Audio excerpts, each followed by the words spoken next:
ব্যতীত ইবাদতের উপযুক্ত আর কোনো মাবুদ নাই। হযরত মুহাম্মদ মুস্তাফা সাল্লাল্লাহু আলাইহি ওয়াসাল্লাম আল্লাহু তাআলার রাসূল। এক নম্বর হাদিস শরীফ قال النبي صلى الله عليه وسلم خيركم من تعلم القرآن وعلمه।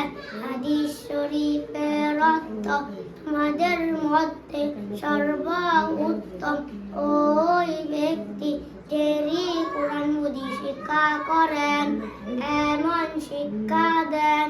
মাসআলা, ইসিন্দার সময় আকাশ করা সুন্নাত, বাম্পা দিয়া প্রবেশ করা, জুতা স্যান্ডেল পায়ে রাখা, মাথা ঢেকে রাখা, তিলে তিলে ইস্তিগফার করা, তিলা গ্রুপ করা, পানি খরচ করা, বাম্পা দিয়ে বের হওয়া, আগে করে ধোয়া করা, মাসকুম দোয়া, সালাম, আসসালামু আলাইকুম ওয়া রাহমাতুল্লাহি ওয়া বারাকাতুহু।